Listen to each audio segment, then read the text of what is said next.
போரில் இருந்து மறைந்து பின்பு வந்து போர் செய்தவன் போர் வீரனா? மூன்றாவது, அழிப்பதற்காகவே யாகம் செய்வதற்காக சென்றவன் சிறந்த போர் வீரனா?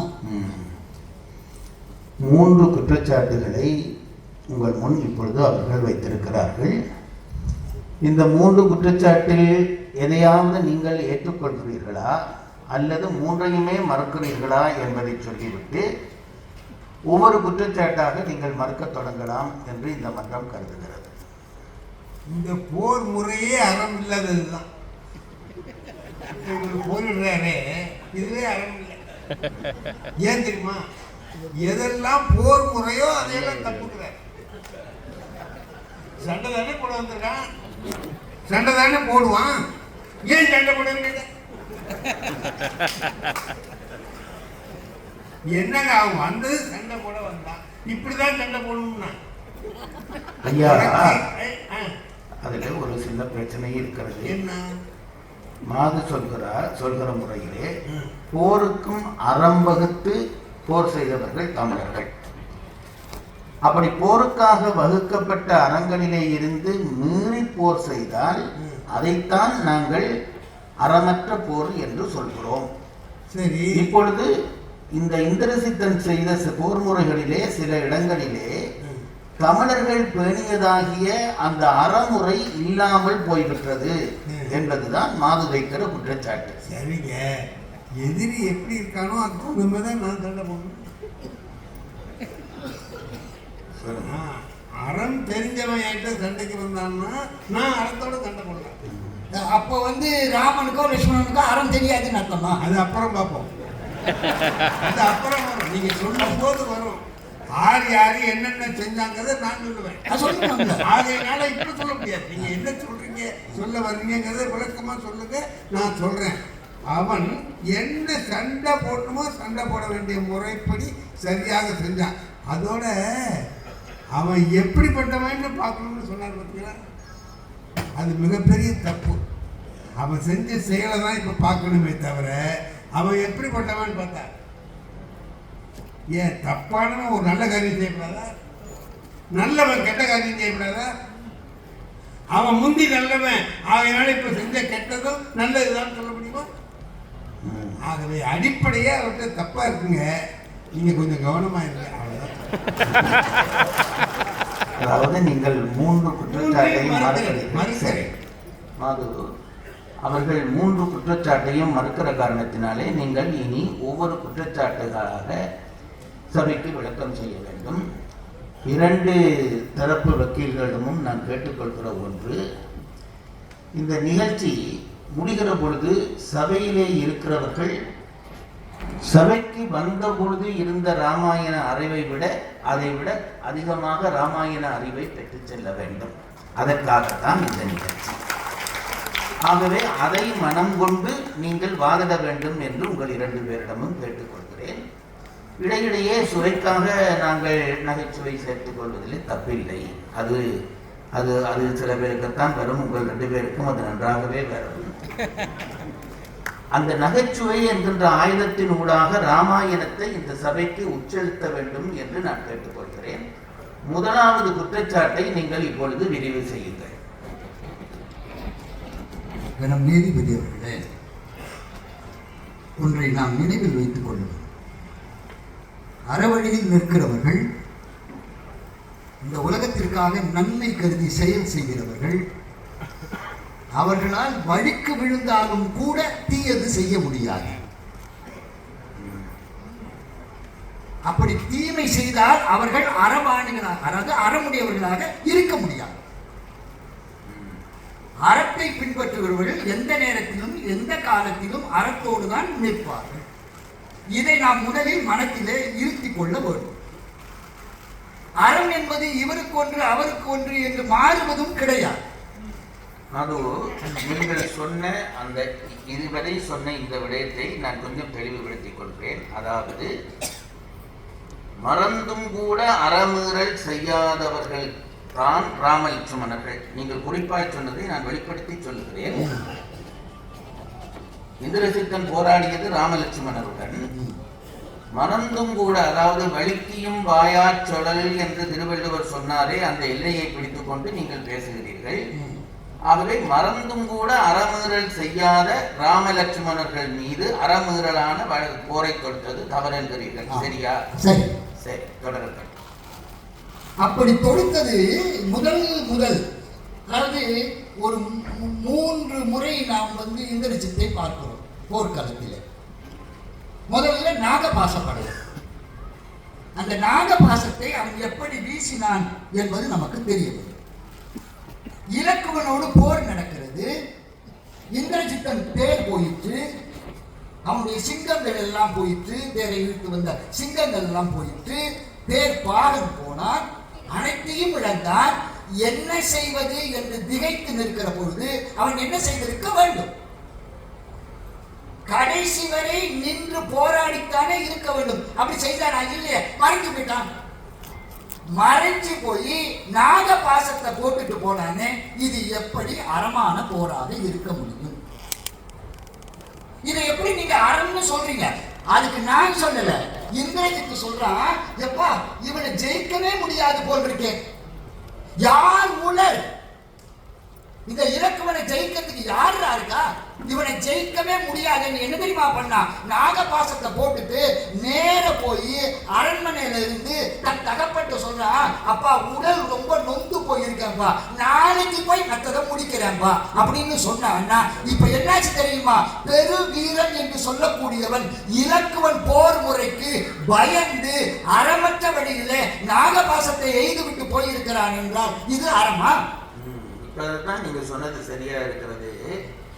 சில நேரத்தில் நாங்கள் சொல்லுகிற சொற்கள் மற்றவர்களுக்கு மயக்கத்தை ஏற்படுத்திவிடும். பல காலமாக விழா கேட்கிறவர்களுக்கு அது பிரச்சனை இல்லை. இந்த புதிய இளைஞர்களுக்கு வந்துவிடும். நீங்கள் சொன்னீர்கள், இக்கட்டு வந்த பொழுது நாகபாசத்தை போட்டுவிட்டு போனான் என்றால், அது யார் மேலே போட்டுவிட்டு போனான் என்பது ஒன்று, கீழே போட்டுவிட்டு போனானா என்ற ஒரு எண்ணமும் வந்துவிடும். எய்து விட்டு போனான் என்று சொன்னீர்களே, அந்த வார்த்தை சரியாக எய்து விட்டு கூட சொல்றேன், ஏறி விட்டு போனான்னு சொல்றேன். ஏறி விட்டு போனான். இப்ப இதுல என்ன தெரியுமா? இந்த தெய்வ படைகள் எல்லாம் இருக்கிறது, அது அத்தனை என்னாச்சு தெரியுமா? இவர்களுக்கு மட்டுமல்ல, அவங்களுக்கும் துன்பம் விளைவிச்சிருக்குமா இல்லையா?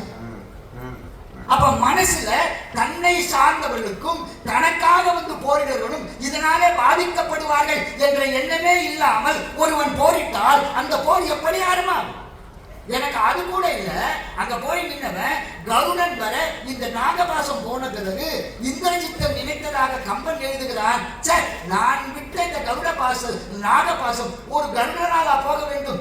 ராமன் மற்றவர்கள் இதை விடுவித்திருக்க கூடாதா? என் கருட பாசத்திற்கு, என்னுடைய நாகபாசத்திற்கு அவ்வளவுதான் வலிமையா என்று அவன் நினைத்து வருந்துகிற பொழுது நமக்கு என்ன தோன்றுகிறது? இவன் போர் முறை அறமற்ற போர் முறை. அதனால் நொந்ததனால்தான் எப்படியாவது வெற்றி பெற வேண்டும் என்ற எண்ணத்திலே மறைமுகமாக நின்று நாகபாசத்தை எய்தினான் என்றால் அவன் போர் முறை அறமற்றது. மாது, உங்களிடம் ஒன்றை இந்த மன்றம் அறிந்து கொள்ள விரும்புகிறது.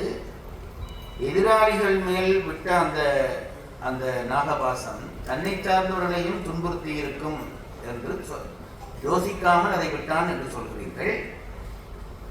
தெரியாமல் இந்த மன்றம் கேட்டுக்கொள்கிறது, எங்காவது ஒரு இடத்திலே கம்பன் தன் காவியத்தில் விடப்பட்ட நாகபாசத்தினாலே அரக்கர்களும் அழிந்தார்கள் என்ற செய்தியை பதிவு செய்திருக்கிறானா? பின்னாடி இருக்கு. குருமாஸ்திரம் விட்டப்போ இந்த மருந்து மலை வரத்துக்கு முன்னாடி, நம்ம இதுல எத்தனை பேர் செத்து போனான்னு தெரிய வேண்டாம், அரக்கர்கள்லாம் கொண்டு போய் கடல்ல போடுறான், நானு அத்தனை பேர் கடல்ல போட்டான். அதனால தெய்வ படைகள் என்பது மாற்றாரையும் அழிக்கும் என்பதிலே எந்த விதமான பொய்யும் இல்லை. அதாவது மாற்றாருன்னு நான் சொன்னா இந்த இடத்துல அவனை சார்ந்தவர்கள். நான் இப்ப ராமன் நிலையில நின்று சொல்றேன். அதனால அரக்கர்கள் மாற்றார்கள். நீங்கள் இருக்கைக்கு வாருங்கள். ஐயா, நாகபாஸ்திரத்தை இந்திரஜித்தன் பயன்படுத்தி இருக்கிறான். அந்த பயன்பாட்டினாலே அவனை சார்ந்தவர்கள் கூட அறியப்பட்டிருக்கிறார்கள். மறைந்து நின்று அந்த அம்பை போட்டது தர்மமாகுமா என்று கேட்கிறார். நீங்கள் ஆரம்பத்திலேயே ஒரு பதிலை சொல்லி இருந்தீர்கள். அவனுக்கு எதிரிலே நின்றவர்கள் யார் என்பதை பொறுத்துத்தான் அவனுடைய தர்மம் தீர்மானிக்கப்படும் என்றீர்கள். ராமலட்சுமணர்கள் மீது அத்தகைய ஒரு தர்ம குற்றம் இருக்கிறதா? அப்படி இருந்தால் நீங்கள் அதை வெளிப்படுத்த வேண்டும் என்று கேட்டுக்கொள்கிறேன். இல்லை, இவர் அடுத்த குற்றச்சாட்டு சொல்ல போறாருல்ல, இதை ஒவ்வொன்றா முடித்து போ. இல்லை அதான் சொல்ல, அடுத்த குற்றச்சாட்டுக்கு வரும் பொழுது அதுக்கு நேரடி பதிலாக நான் சொல்லுவாங்க.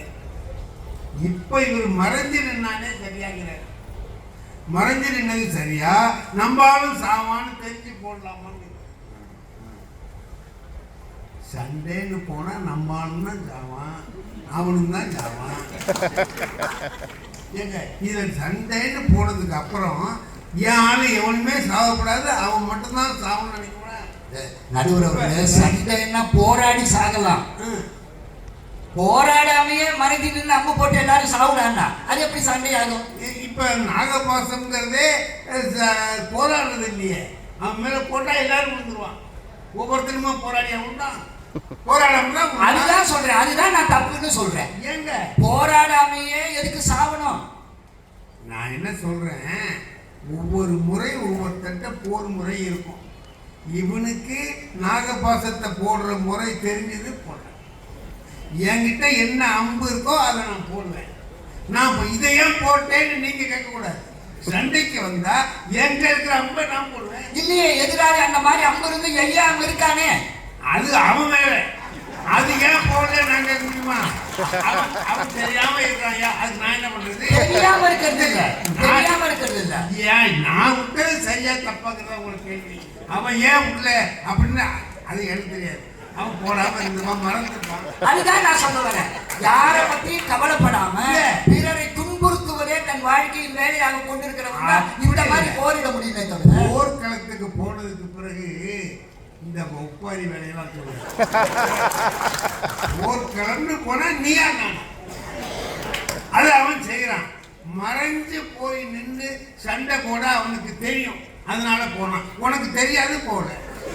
நடுவர்களே, அது அப்படி நாம எடுத்துக்கொண்டா வாழ்க்கையா இருக்காது.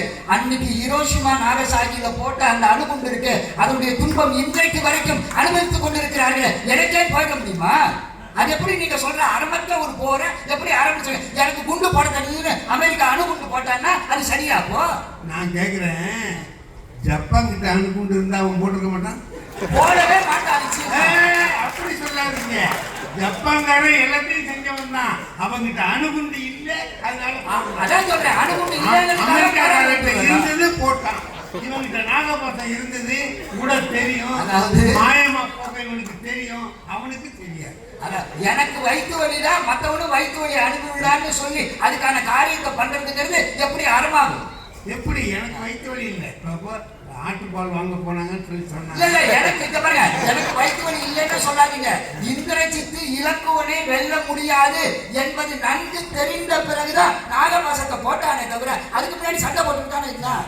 சண்டை போடுற போது அடிப்படுறதெல்லாம் சகஜம், அது ஒன்றும் பெரிய விஷயம் இல்லை. உங்களிடம் மன்றம் ஒரு தெளிவு பெற விரும்புகிறேன். இப்போ நீங்கள் சாட்டுகிற குற்றச்சாட்டுக்கு நாகபாசத்தை போட்டது தவறுங்கிறீர்களா, மறைந்து நின்று போட்டது? நாகபாசத்தை போட்டதும் ஒரு தவறு, அதை முறையற்ற வகையிலே போட்டதும் தவறு. போட்டது எப்படி தவறாகும்? வெற்றி பெற வேண்டும் என்பதற்காக எப்படி தவறாகும் நீங்க கேட்குறீங்கல்ல. பிரம்மாஸ்திரம் போடுற ஒரு காட்சி அடுத்தது, அதுதான் சொல்ல போறேன். அதுல இலக்குவன் பிரம்மாஸ்திரத்தை எடுத்து போடுறேங்கிறான். அப்போ ராமன் சொல்றான், போடாதடா, போட்டா அது 3 உலகத்தையும் சுடும்டா, இந்த உலகத்துக்கு அழிவு ஏற்படும்டான்னு சொன்ன உடனே அண்ணன் சொன்னதை தம்பியும் உணர்வுடன் கொண்டான் என்று கம்பன் எழுதினா அந்த அஸ்திரத்தை பிரயோகிக்க கூடாது, பிரயோகிக்க தெரிந்தும் என்றால் இவன் செய்தது அப்படித்தானே, தப்பு தானே? அந்த நீங்கள் சொல்வதன்படி பார்த்தால் போர் என்று வருகிற பொழுது 2 அணிகள் வருகிறார்கள். ராமாயணம் பூராகவும் யுத்த காண்டத்திலே காண்கிறோம். ஒருவர் விடுகிற அஸ்திரத்துக்கு மாற்று அஸ்திரம் இன்னொருவர் விடுகிறார். இப்பொழுது இன்ன அஸ்திரம்தான் பிரயோகிக்க வேண்டும் என்பது சட்டத்துக்குள் இல்லை, பண்பாட்டில் இருக்கலாம். நாங்கள் ராமன் தடுக்கிறானே பிரம்மாஸ்திரத்தை போடுகிற பொழுது பல உயிர்கள் வருந்தும் என்று தடுப்பது என்பது அவனுடைய பண்பாட்டு நிலை. அது போர் தர்ம நிலை இல்லை. தர்ம நிலையில் இருந்திருந்தால் அந்த இடத்துல பிரம்மாஸ்திரம் என்ற ஒன்றை இருந்திருக்க கூடாது. நீங்க இல்ல நீங்க தான் தொடக்கத்துல சொன்னீங்க, மன்றத்துல தமிழர்களுக்கு ஒரு அறநெறி இருக்கிறது என்று சொன்னீர்கள். அந்த அறநெறி என்ன? அதாவது யார் மீது அம்பு போடலாம் என்று இருக்கிறதா இல்லையா? முடவர்கள் மீது, மாற்றுத்திறனாளிகள் மீது, பசு மீது, இவர்கள் மீதெல்லாம் அம்பு தொடுக்க கூடாது, அது போர் முறை இல்லைன்னு இருக்கா இல்லையா? அது மாதிரிதானே இந்த போர் முறையும். அப்ப இந்த நீதி என்ன பண்ணிருக்கணும்? திருவள்ளுவர் கூட சொல்றாரு சார், கண்ணை இமைச்சான்னா அவன் மேல அம்பு போடக்கூடாது. கண்ணை இமைக்கிறாங்க, இப்படி எடுத்து நான் வேல் எடுத்து வீச போறேன், அப்படி கண்ணை மூடிட்டான்னா அவன் பயந்துட்டான், அவன் மேல விடக்கூடாது. சரியா நான் சொல்றேன். திருவள்ளுவர் சொல்றார், அழித்து இமைப்பின் ஓட்டன்றோ வன்கணவர். திருவள்ளுவர் சொல்றார். அது சரி, அதுக்காக நீ இமைக்கிறானா இல்லையான்னு பார்த்துட்டு இருக்க முடியுமா? சண்டை போறவன் கண்ணை மூடுறானா இல்லையான்னு பார்த்துட்டு இதெல்லாம் ஒரு பேச்சு இதெல்லாம் ஒரு பேச்சா? சண்டை போடுறவன் சண்டை கையில அம்பு என்ன இருக்கோ அதை எடுத்து அவன் மேல அம்பு போட்டதை தப்பு சொல்ல வரலையே. ஏன் சண்டை போடுங்க? நீங்க நல்லா ஞாபகம் எப்ப போட்ட? கொஞ்ச நேரத்துக்கு முந்திதான் நாகாசுரத்தை போட்டது தப்பு இல்லை, அப்படி சொல்லலே கிடையாது. நான் சொன்னதை புரிஞ்சுக்கிறாங்க. என்ன சொல்லுங்களேன், நான் என்ன சொல்றேன் எனக்கு புரியுற மாதிரி உங்களுக்கு சொல்ல தெரியும். என்ன பண்றேன்? புரியுற மாதிரியே சொல்றேன். சொல்லுங்க. இப்ப நாம ரெண்டு பேரும் வார்த்தை போடுறோம். இந்த போற எதிர்த்து நின்று நாகபாசத்தை போட வேண்டியதானே? இப்ப நீங்க என்ன சொன்னீங்க? அஸ்திரத்தை போடுறீங்க, எப்படி போட்டுக்கணும்? எதிர்த்து நின்று இதோ இதோ நாம நேரம் நிக்கிறோம்டா, உன் மேல நாகபாசத்தை போடுறேன்னு போட வேண்டியதானே? நீங்க என்ன பண்ணீங்க? போடுறேன்னா எங்க நாகபாசம் இல்லையே. இப்ப வழக்காடுகளை 2 பேருக்குமாக இந்த நீதிமன்றம் ஒரு அறிவுறுத்தல். மாதவர்களே, நீங்கள் 2 குற்றச்சாட்டு வைத்தீர்கள். போட்டதும் தவறு, நாகாஸ்திரத்தை போட்டதும் தவறு, மனிதன் போட்டதும் தவறு என்று சொல்கிறீர்கள். போட்டது தவறு என்பதை இந்த நீதிமன்றம் ஏற்றுக்கொள்ளவில்லை. ஏனென்றால் போர் என்று வந்துவிட்டால் அஸ்திர பிரயோகங்கள் இயல்பானவை. ஆகவே நாகாஸ்திரத்தை போட்டது தவறு என்கின்ற உங்களுடைய வாதத்தை இந்த மன்றம் விலக்கி வைக்கிறது. மறைந்து நின்று போட்டது தவறு என்கின்ற வாதம் ஓரளவு சரியாக இருக்கக்கூடும். ஆனால் அது பற்றி நீங்கள் உங்களுடைய கருத்தை அவரோடு பகிர்ந்து கொள்ளுங்கள். மறைந்து நின்று போட்டதுன்னு நான் சொல்றது காரணம், எப்ப போட்டான்னு நீங்க கேளுங்க. அதுதான் நான் சொல்ல வரேன். எப்போது இந்த போரில் தன்னால் வெல்ல முடியாது என்று நினைத்தானோ, அப்படியானால் நான் எப்படி வேண்டுமானாலும் ஜெயிப்பேன், அந்த ஜெயிக்கிற முறை அறமற்றதாக கூட இருக்கலாம், அதை பற்றி எனக்கு கவலை இல்லை, எனக்கு வெற்றிதான் தேவை என்று கருதி போடக்கூடாத, பயன்படுத்தக்கூடாத நாகபாசத்தை எப்படி அவன் மறைந்து நின்று போடலாம்? இந்த மாதிரி ஒரு சண்டை போடுறோம், குத்துறோம், அரைகிறான். ஏன் அரைஞ்சேன்னா சார் இதை விட்டான், அவன் அதில் வெற்றி கிடைக்கல. அடுத்த முறை என்னன்னா மறைஞ்சிருந்து போடுறான். ஏன் மறைஞ்சேன்னா அவனுக்கு மறைய தெரியும், மறைஞ்சான். உனக்கு தெரியாது, ஏன் நீ மட்டும் செஞ்சேன்னு கேட்கலாமா? உனக்கு தெரியாம இருந்தது தப்பு, அவனுக்கு தெரிஞ்சிருந்தது, அதனால தப்பாகாது. அதாவது அரக்கர்களுக்கு ஒரு அறம் தெரியும் என்பதற்காக மனிதர்களுக்கு ஒரு அறம் என்பது கிடையாது. அறம் என்பது எல்லாருக்கும் பொது. அதனால அறத்தை இல்லாம நான் எப்படி வேணாலும் போடுவேன், மறைஞ்சு நின்று போடுவேன் அப்படின்னா அவனுக்கு தெரியும், இவனுக்கு தெரியாது. அப்படின்னா ஏன் தெரியாது அப்படின்னா எதுக்கு உனக்கு சண்டை போட திராணி இல்லை, அப்ப நீ வீரன் இல்லைன்னு.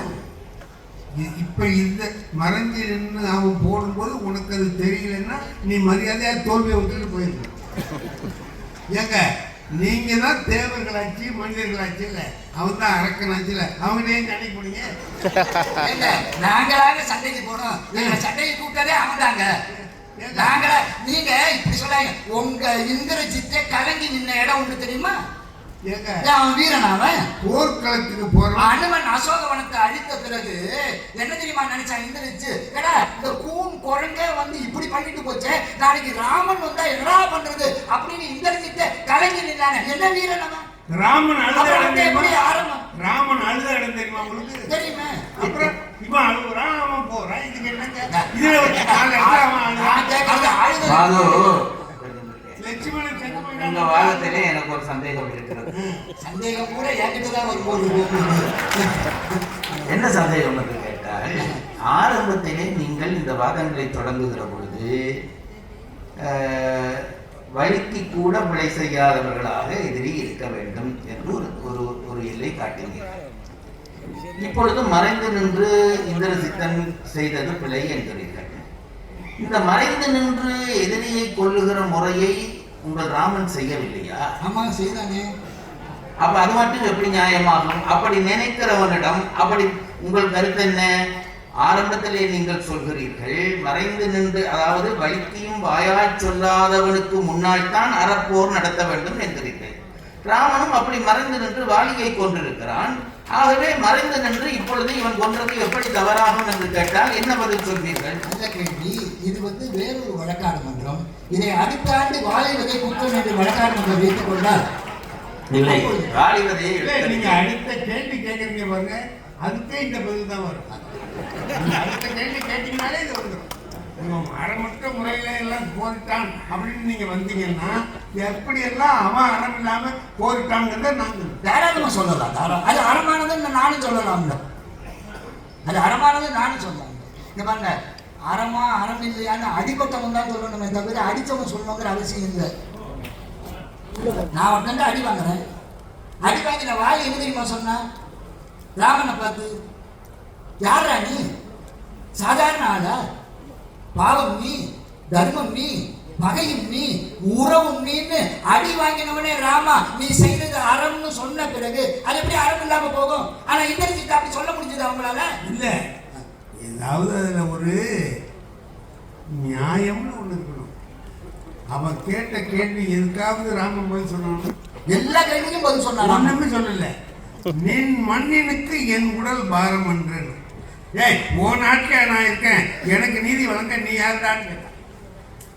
என்ன பதில் சொன்னான் ராமன்? ஏங்க, அந்த நாடு ராமனோட நாடுங்க. எப்படி வரும்?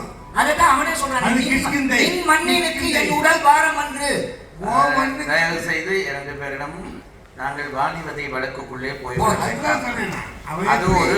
அது எடுக்கப்பட்டது ஒரு மேற்கோளுக்காகத்தான். இப்பொழுது நாங்கள் இலங்கை போர்க்களத்திலேயே நிற்போம். அங்கே வந்தால் மறைந்து நின்றது தவறு என்பது மறுக்க முடியாது.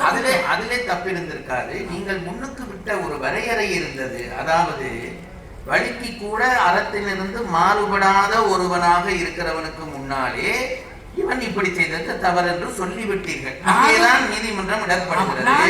அப்படிப்பட்டவன் தானா ராமன்? ஆனா நானும் இலங்கை போர்க்களத்தை வைத்துதான் அந்த வார்த்தையை சொன்னேன். தன் முன்னால் இருக்கிறவன் நிராயுதபாணி என்று தெரிந்து இன்று போய் போருக்கு நாளை வா என்று சொன்னது. அனுமன் தூது தேவையில்லை, இப்போது அங்கதனை தூது அனுப்புவோம் என்று மீண்டும் தூது அனுப்பியது. இலக்குவனை பார்த்து அம்பு எய்யாதே என்று சொன்னது. நீங்கள் இப்படி தொட்ட இடத்தில் எல்லாம் யுத்த காண்டத்திலே பார்த்தால் ஒரு இடத்தில் கூட ராமன் அறத்தில் இருந்து வழுவி இருக்க மாட்டான் என்பது உண்மை. அதுக்கு பதில் சொல்லுங்க. இல்லையா? அது சரி, சண்டை போடுறவன் தனக்கு நிகரான ஒரு வீரனோட சண்டை போடுறான். ஒரு பொம்பளையை போய் அடிக்கலாமா? தாடகையை கொன்றது யார்? அதாவது எப்பொழுதும் வாழ்க்கையில படிக்கும்போது, பள்ளிக்கூடத்தில் படிக்கும்போது ஒன்று வரும். அதே தியரி மாறி பிராக்டிக்கல்